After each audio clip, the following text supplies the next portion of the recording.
Hello there, Jennifer McCreath, January 12th, 2012.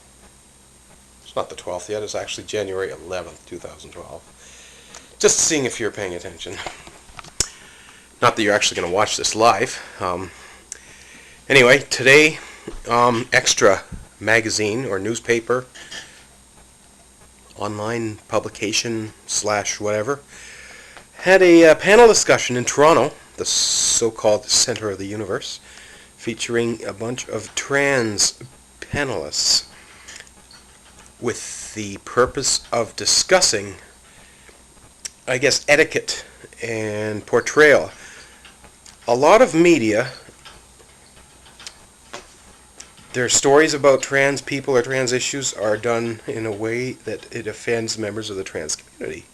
Usually because of sensationalization, is that a word? Xtra, one particular journalist, wrote a piece on the now infamous Libra tampon advertisement that portrayed a cis woman and a trans umbrella woman in the bathroom competing to see who was more feminine. They took turns applying makeup, eyeliner, lipstick, adjusting their bra. Then all of a sudden the cis woman whips out a tampon, and the punchline is basically saying that, well, she's the real woman and you're not. And a lot of people were offended, including me. Now apparently it was supposed to be obvious to everyone that that was not actually a trans woman, but it was actually a man dressed as a woman in drag, and that it should not be offensive. Well, it is, folks. I don't need to be reminded that I can't have a period, and it doesn't make me any less of a woman. What really bugs me is cis journalists that think they know better than I do in terms of how or when I should be offended. Bottom line, I was offended, many people were offended. Who are you to tell us not to be offended? You want to stop offending us? Listen to us. Learn how not to offend us.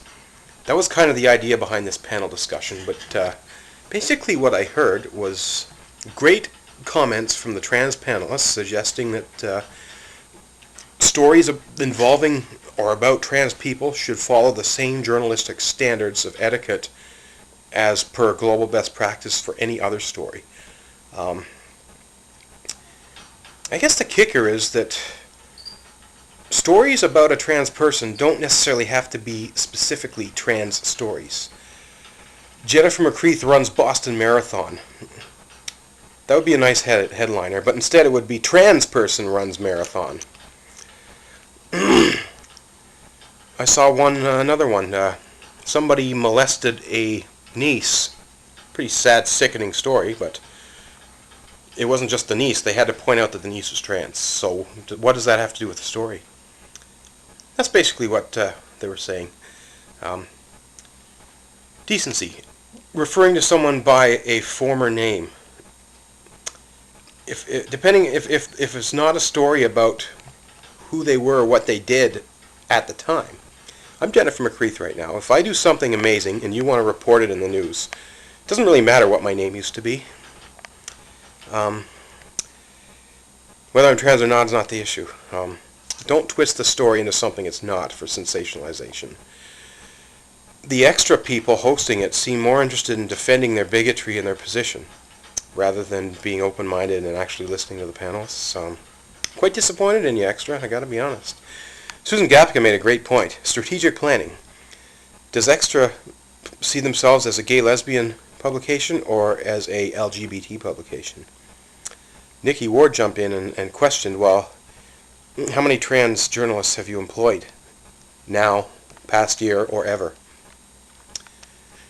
I think the answer was 0. Maybe the best way to do justice to the trans community in media is to actually have trans journalists. Wouldn't hurt. I might actually have someone for you. There's a trans woman out there in Newfoundland that has written several articles for a fairly prominent East Coast newspaper, an LGBT newspaper, not just an LG newspaper, Waves Magazine, WAYVES.ca. Little shameless plug there. There's a publication that has reached out not just to the trans community, but to Newfoundland. It was initially a Nova Scotia, New Brunswick paper. They want to include, I guess, PEI in Newfoundland and be a full East Coast entity, and they threw faith at me without really knowing much about me. I sent them my work. They loved it. They published it, and they came back for more and more and more. I think I've published it anywhere from 1 to 3 articles in the past 8 editions of Waves. A lot of my articles are about trans people and trans issues. A lot of them are not. A lot of them are LGBT issues. Trans or not, apparently I'm a pretty good journalist because people are interested in seeing what I have to say. Maybe it's because I touch on controversial topics. Maybe because I'm bluntly open and outspoken. Maybe it's because I'm not afraid to call people out. I don't know what it is, but Xtra, if you're serious about winning support. I don't think you have very many fans or friends in the trans community. Right now, a lot of people are kind of pissed off at you, including me. Here's an opportunity for you. Bring me on board as a trans columnist.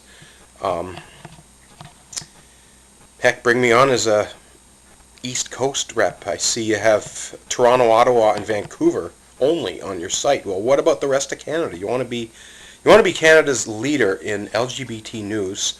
Here's an opportunity to take a step towards that. I challenge you and welcome the opportunity to engage me in discussion for potential work. And at the same time, it wouldn't hurt to talk further with those panelists because they were excellent, full of great ideas, and thank you and congratulations to all of the panelists, especially Susan and Nikki, who I know and have met and had lunch with, or was it supper? I can't remember now. That was a while ago. But yeah, there you go. Xtra. You got to do better than that, and the opportunities are right there. I hope you jump on board. Thank you, everyone, for watching.